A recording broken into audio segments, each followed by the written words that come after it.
Ready to talk about the best and worst Dodge muscle cars from the 1960s? Some were amazing, while others just didn't live up to the hype. Number 7. 1965 Dodge Coronet 440 V8.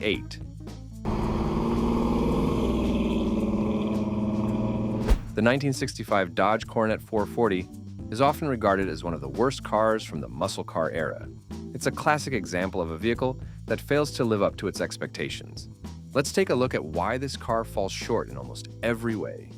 First off, the Dodge Coronet 440 was supposed to be a muscle car, but it lacked the power that enthusiasts were looking for. It came with a 383 cubic inch V8 engine, which sounds impressive, but it just didn't deliver the performance expected from a muscle car. The engine's power was overshadowed by other cars in its class, and it never quite gave the thrilling experience that was promised. The engine design was outdated for its time, which made the car feel sluggish, especially when compared to competitors. The carburetor, though upgraded, didn't help much either. It had to be frequently adjusted and didn't provide the smooth, reliable driving experience people were expecting from a car marketed as high performance. Even with modern upgrades, the driving experience felt dull and uninspiring. In terms of handling, the Coronet 440 didn't do much to stand out. The suspension system was stiff and uncomfortable, offering a rough ride that wasn't fun for long trips or even short drives. The heavy chassis made it difficult to control at high speeds, which is a problem for a car that was supposed to show off its speed. The steering system was imprecise, and it didn't allow for tight cornering, something that was a must for muscle cars during that era. On the inside, the white vinyl interior looked clean, but it was uncomfortable and unremarkable. It was hard to get excited about the interior design. The seating didn't provide enough support, and the materials used felt cheap for a car that was supposed to be a step above the rest. The dashboard was cluttered, and the gauges didn't give enough accurate readings, making it difficult to trust the car's performance. As far as safety goes, the Dodge Coronet 440 didn't impress either. There were no seatbelts in the back seats, and the dashboard was not padded, which would have been a serious concern in the event of an accident. Despite having a strong engine, the car lacked crucial safety features that made driving it feel risky. Lastly, the Coronet 440 simply didn't have the style that other cars of its time were known for. The design was clunky and lacked the bold lines and attention to detail seen in other muscle cars. The car's appearance was far from eye-catching, with its boxy frame and bulky feel, making it hard to appreciate as a classic car. Number 6. 1967 Dodge Coronet 500.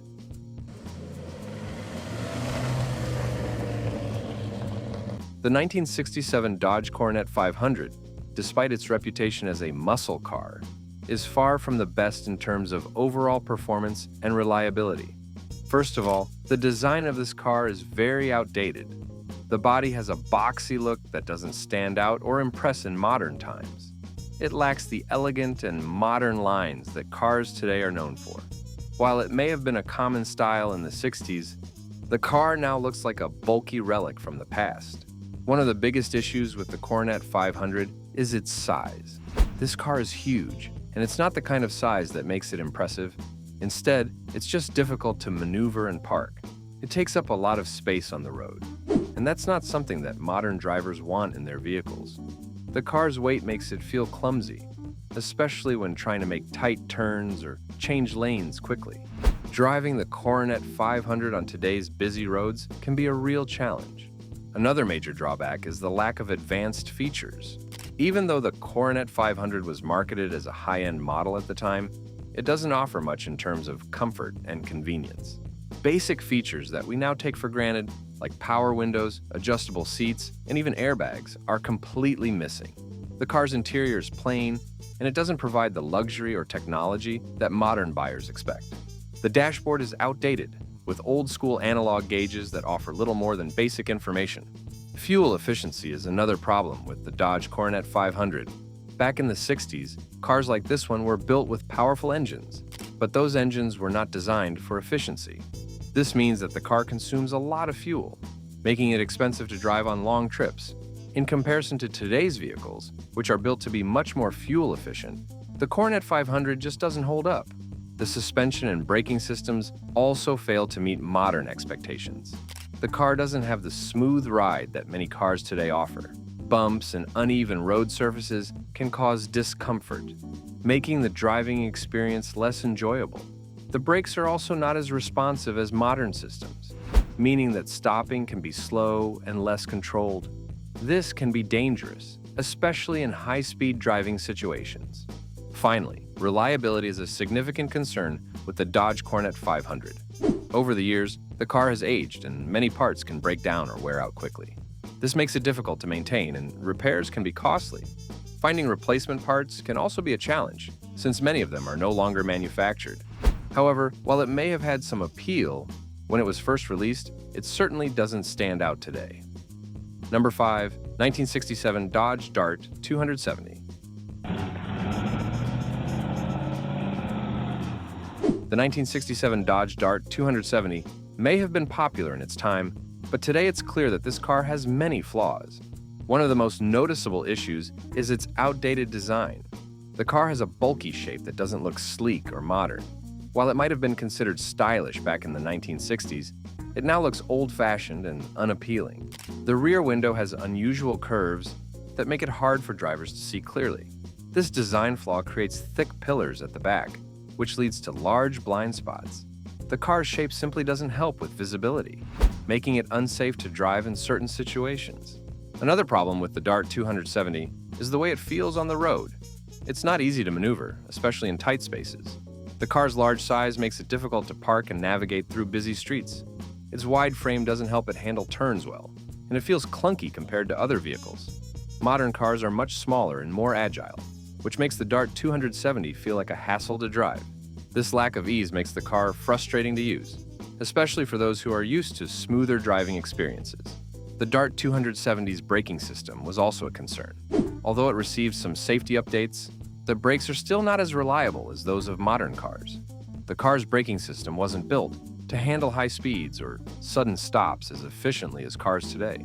While some improvements were made to prevent the front brakes from failing, the overall system still feels outdated and slow. In an emergency, the Dart 270 would struggle to stop in time, which is a major safety issue. The car's overall size is also a downside. It's large and heavy, making it less fuel efficient. Drivers who want a car that doesn't waste too much fuel will find the Dart 270 frustrating. Today's cars are designed to be much more fuel efficient, while the Dart 270 consumes a lot of fuel for every mile driven. This makes the car expensive to use, especially for people who need to drive long distances regularly. Finally, the Dart 270 lacks the modern features that drivers expect. While it might have seemed advanced in the 60s, it doesn't have things like air conditioning, power windows, or advanced safety features. These basic features, which are now standard in almost every car, make the Dart 270 feel like a step back in time.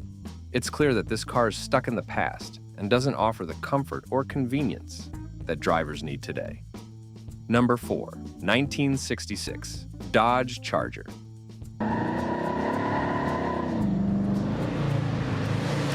The 1966 Dodge Charger has many flaws. One big issue is its size. The Charger is huge and heavy, making it difficult to park and drive in tight spaces. It's not the easiest car to maneuver, and that can be a problem in busy city streets or crowded parking lots. Compared to other cars of its time, it was much bigger and harder to handle. This made it less enjoyable to drive, especially for people who were used to smaller, more nimble vehicles. Another problem with the Dodge Charger is its design. While it had some interesting features like the rotating headlights, its fastback body style didn't really help its performance. The body shape created lift at high speeds, making the car harder to control on fast tracks. This was especially true in NASCAR races, where the Charger had trouble keeping up with other cars. Even after adding a small spoiler to fix this, the car still wasn't as competitive as it should have been. It was clear that the Charger's design wasn't perfect for racing, and this affected its reputation. The car's weight and design also meant that it wasn't very fuel efficient. Larger, heavier cars tend to use more fuel, and the Charger was no exception. People who had to drive long distances or wanted a car with good gas mileage would have found the Charger to be a poor choice. At the time, many cars were much more efficient, and the Charger simply couldn't keep up in this area. This made it a less practical option for everyday use. Inside the car, the Charger had an unusual layout with bucket seats and a center console that stretched from front to back. While this might have seemed stylish, it made the car feel cramped. The back seats were small and didn't provide much comfort, especially for long drives. The dashboard had a lot of dials and gauges, which might have looked nice but were more complicated than necessary. This complicated design took away from the overall driving experience, making the Charger feel more difficult to use than other cars of the time. Finally, the Charger's sales numbers weren't as high as Dodge had hoped. Despite being a flashy car, it didn't sell as well as the competition. By the end of its first year, only about 37,000 units had been sold, which wasn't impressive considering the car's potential. Ford's Mustang was a smaller, cheaper option that became more popular, showing that size and style weren't enough to make the Charger a success. Number 3, 1965, Dodge Dart GT.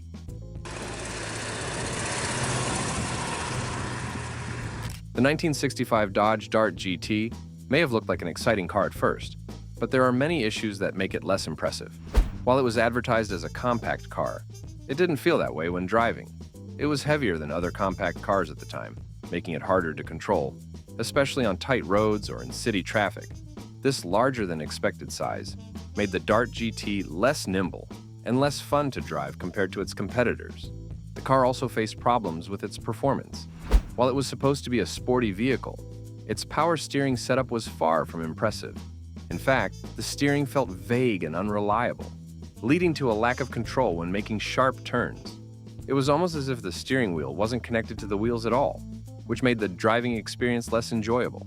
In addition, the suspension wasn't up to par.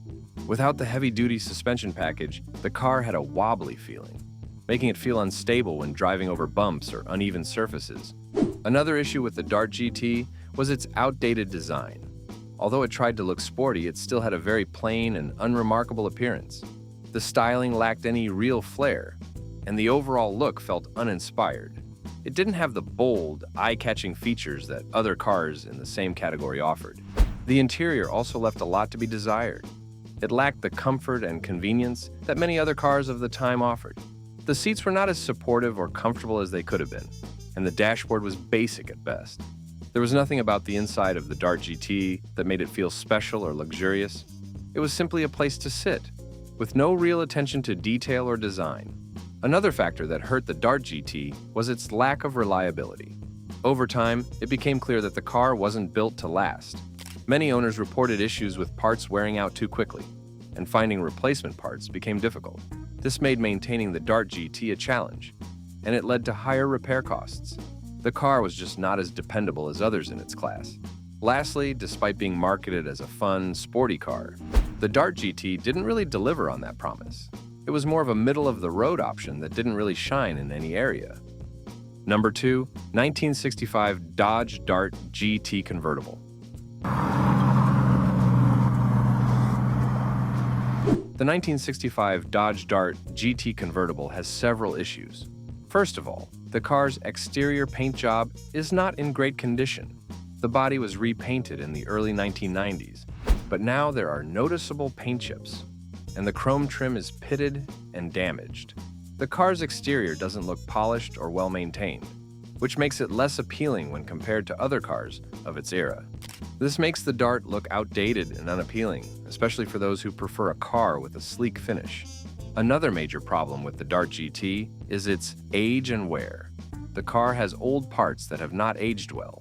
For example, the steering has a lot of play, making it hard to control the car properly, especially when driving straight.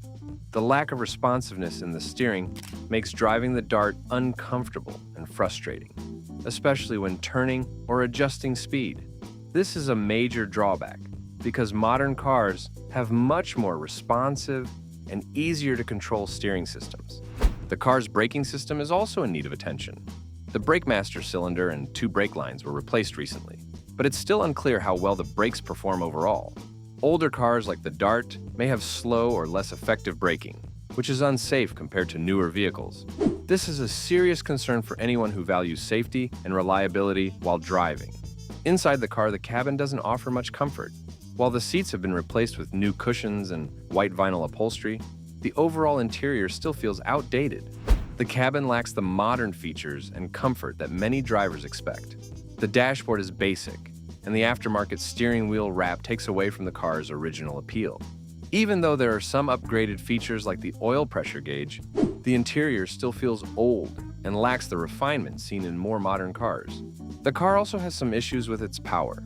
Despite being a convertible, which could be seen as a fun car to drive, it doesn't offer the thrill that other sporty cars from the 1960s could provide.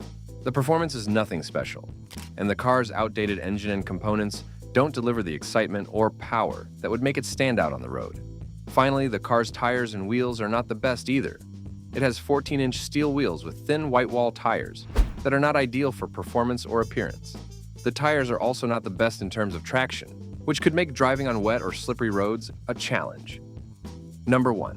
1966 Dodge Monaco.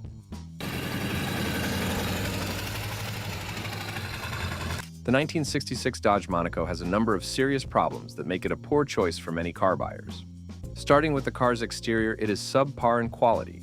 The paint chips easily and the colors quickly fade, making the car look old and poorly maintained. This issue is especially noticeable on the body, which can make the car look like it has been through years of wear and tear, even though it's a relatively older model. The Monaco also has issues with its interior. The paint codes for the interior are difficult to work with, as they require special compounds to make the color appear correctly. This means that the interior can look uneven and patchy, especially when it's time to restore or repair certain parts. The materials used for the interior trim and components also tend to lose their quality over time, making the car feel less comfortable and more outdated. Additionally, the Monaco was offered in several body styles, but none of them really stand out in terms of design. The four-door options are particularly cumbersome, making the car feel too large and difficult to maneuver. Even though it was available as a hardtop coupe or sedan, it never really captured the sporty feel that some other cars of the time offered. Overall, the 1966 Dodge Monaco has many issues that make it difficult to appreciate, from the poor quality paint and interior problems to its heavy and bulky design. It's a car that doesn't stand out or perform well compared to its competitors. Best muscle cars. Number 6. 1969 Dodge Charger Daytona. The 1969 Dodge Charger Daytona is one of the best cars ever made, especially in the world of muscle cars. It was designed for NASCAR and quickly became famous because of its powerful engine and unique look. The Charger Daytona has a special nose cone that cuts through the air and a large rear wing that makes it stand out. But it wasn't just about the look. This car was all about speed. With a massive 426 cubic inch Hemi 5.8 engine, it could reach over 200 miles per hour, which was extremely fast for that time. Only 505 of these cars were made, and they were built to be the fastest and most powerful cars on the track. The Daytona could be equipped with a 440 Magnum engine or the powerful Hemi 5.8. The Hemi 5.8 produced 425 horsepower, which made the car incredibly fast on the racetrack. Even though the Daytona didn't win a lot of races, it was still very important in NASCAR history. It became the first car to go over 200 miles per hour in a NASCAR race, which was a huge deal. This made the Daytona one of the most recognized racing cars. It was so important that it even helped Dodge make its mark in NASCAR by winning races. The Daytona won its first race at the Talladega 500, driven by Buddy Baker, and went on to win a few more races in the years that followed. However, Dodge knew that to make a car that could go fast, they needed to think about how it moved through the air. The sharp nose cone and the giant rear wing were designed to reduce drag and make the car faster. These design features made the Daytona one of the most unique cars ever built. Today, if you find a 1969 Dodge Charger Daytona, you could expect to pay a lot for it. The price for one of these amazing cars can range from $150,000 to as much as $500,000. While this is a lot of money, it's worth it for a piece of automotive history. Even though the Daytona wasn't a top seller when it was first made, today it is highly sought after by collectors. Most people remember the 1970 Plymouth Superbird, which was similar to the Daytona, but it was the Daytona that got the ball rolling for these amazing aero cars. Number 5. 1964 Dodge Polara 500. The 1964 Dodge Polara 500. Max Wedge was first introduced in 1960 as Dodge's top full-size model. The Polara became even more exciting in 1964. That year, Dodge brought out the Polara 500, a stylish and powerful version of the car, marking the start of the muscle car era. While Pontiac had already introduced the GTO, the Polara 500 was more powerful with Chrysler's amazing 426 Max Wedge engine, making it one of the fastest cars of its time. The Max Wedge engine, nicknamed Orange Monster, was an absolute powerhouse. It came with two versions, one that could produce 415 horsepower and another that produced 425 horsepower. This engine was designed for drag racing, but was also street legal, which made it even more special. Although the car didn't have flashy badges or special upgrades, it was still one of the most powerful sleepers of the time, meaning it looked like a regular car but was incredibly fast. The car's exterior design was stunning. It had a unique electric shaver-style grille with round headlights on each side. The body had a smooth, curved look with a sharp trimmed spear running along the sides, giving it a sense of motion even when standing still. The car was painted in a beautiful monarch blue, and the chrome accents, including the bumper and window trim, added to its charm. The back of the car featured a clean design with square taillights and a shiny bumper. The Fratzog badge on the trunk was a distinctive symbol of Dodge's racing history. Inside, the Polara 500 had a fully restored blue vinyl interior. The front seats were bucket style with chrome trim, and the back bench seat looked brand new. The dashboard had a mix of modern and classic style, with vertical ribbed dials and round gauges. It even had a push-button climate control system. Above, the blue headliner added a nice touch to the interior's clean look. Under the hood, the car was even more impressive. The engine has a camshaft that boosts its performance, and it's topped with an Edelbrock 4-barrel carburetor and intake manifold. The car has a 4-speed manual transmission, and the rear axle comes with a 3.5 gear ratio. This car is a thrilling ride, an awesome car that's sure to stand out wherever it goes. Number 4, 1969 Dodge Coronet Super Bee. The 1969 Dodge Coronet Super Bee was equipped with a massive 426 cubic inch Hemi V8 engine. This powerful engine produces 425 horsepower at 5,000 RPM and 490 pound-feet of torque at 4,000 RPM. Two Carter 4-barrel carburetors fuel this engine, while the Ramcharger air induction system keeps the engine cool, letting it perform at its best. Dodge created the Super Bee to offer an affordable muscle car with a lot of punch. It became famous for its amazing performance over time. The name Super Bee comes from the 1968 Coronet Convertible, and Dodge worked hard to create a car that would perform well on the streets and at the drag strip. The car was designed with a strong engine and finely tuned suspension to give it great speed and control. On the outside, the Super Bee has an eye-catching look. The car's bold B5 blue paint and chrome-trimmed hood scoops demand attention. The white Super Bee graphics add to the aggressive appearance. To give it a modern touch, it rides on 20-inch shot wheels, wrapped in red-line tires, blending classic style with new technology. This car isn't just about looks, though. It's built to go fast. Inside, the Super Bee keeps its retro charm. The matching blue interior fits the overall look, and the dashboard includes a thumb-wheel radio, a sun tachometer, and factory-style air conditioning. These features create the perfect vintage experience for anyone who loves old-school muscle cars. The car also includes upgraded parts to improve its performance. It has Wilwood 4-wheel disc brakes, Hemi-specific suspension parts, and NOS glass, all helping to keep it looking like it just came out of the factory. Once considered a budget option, the 1969 Dodge Coronet Super Bee is now a high-performance car that can steal the show at any car show or race. In 1969, you could get all this power for around $4,000. At that time, this price put you in the budget muscle car market. While it wasn't as expensive as the Dodge Charger RT or Plymouth GTX, it still offered amazing performance. The idea behind the Super Bee was simple: offer high performance without the extra frills. This approach was inspired by automotive journalist Brock Yates, who wanted cars that were heavy on hardware and light on trim. Not only this, but with a base price of just over $3,000, the Super Bee with the 446-pack engine option delivered a real performance punch. It was a car that not only looked good, but also could beat other muscle cars on the quarter mile. Number 3, 1965 Dodge Dart 426 Hemi. The 1965 Dodge Dart 426 Hemi was special because it had a wheelbase of 111 inches and a body that had a classic wagon feel, but it was the engine that stole the show. The standout feature of this model was its powerful engine options, including the 273 engine with a 10.5:1 compression ratio. This engine was paired with a 4-barrel carburetor, which boosted its power to an impressive 235 horsepower, making it one of the best-performing cars of its time. When it was released in 1965, the Dart Hemi quickly became a favorite among car enthusiasts. The new performance version of the 273 engine was a game-changer, thanks to its more aggressive camshaft and solid tappets. These upgrades made the Dart a real powerhouse on the road. While the two-barrel 273 engine was still available for buyers, the four-barrel carburetor version truly stood out for its performance. But that's not all. The Dart also introduced the Dodge Dart Charger in 1965. This special yellow Dart GT hardtop was the first car to bear the Charger name.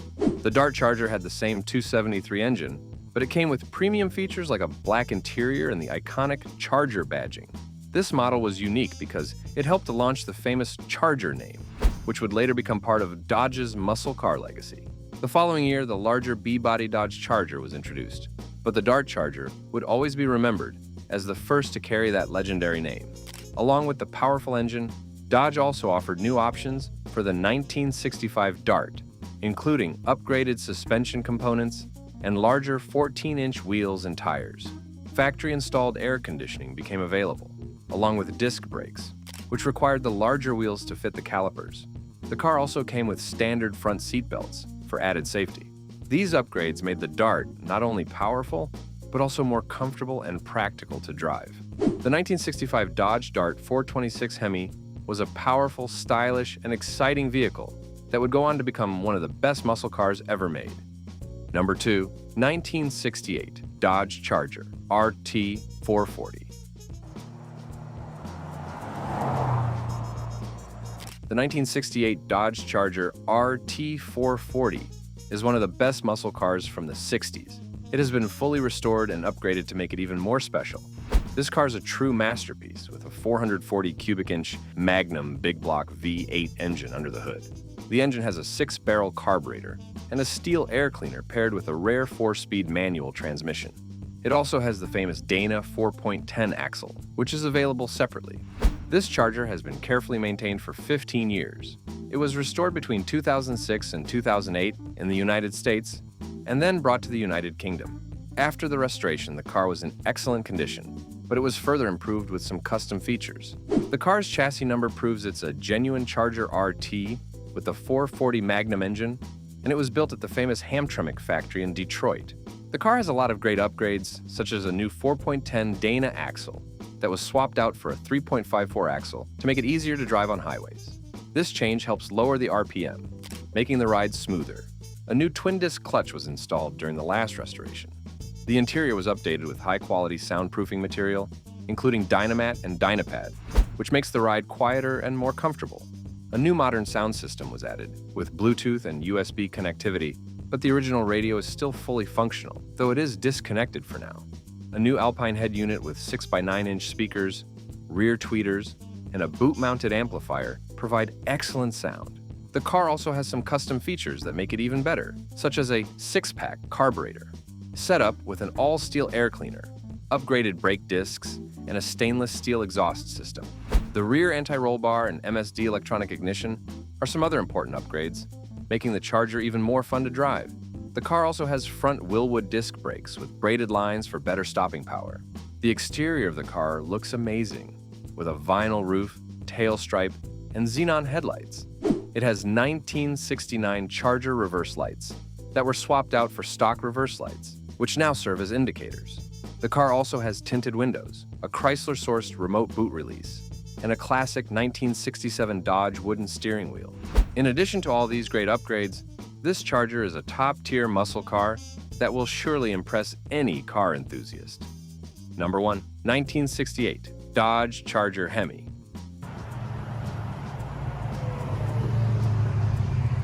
In 1968, Dodge introduced the Charger RT Hemi, one of the best cars of its time. With a powerful engine and a stylish design, it quickly became a favorite among muscle car enthusiasts. The Charger RT Hemi was not just about looks, it was built for speed and performance. The 440 cubic inch Magnum V8 engine, which came as standard, produced 375 horsepower. But for those seeking even more power, there was the 426 cubic inch Hemi Faith 8, an option that cost an extra $605 and was capable of delivering incredible speed. One of the standout features of the Charger RT Hemi was its design. The car had a unique hidden headlamp grille, which made the front end sleek and aggressive. The body had smooth curves, a stylish recessed backlight, and a refined tail design, all of which made it look fast, even when standing still.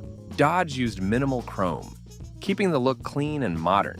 The car's appearance was built to match its powerful engine, and every detail had a purpose. The Charger RT Hemi also had performance features that made it stand out. The car came with a 3-speed Torque-Flight automatic transmission or a 4-speed manual with a Hurst Competition Plus shifter. It was perfect for straight-line acceleration, with the Hemi engine reaching speeds that few cars could match. The Hemi engine was specially designed for 1968, with improvements that reduced oil consumption and made it even more reliable. Despite being rated at 425 horsepower, car experts knew the Hemi engine was capable of producing much more power, making the Charger incredibly fast in races. Inside, the Charger RT Hemi had bucket seats, although they didn't offer as much support as some drivers might have liked.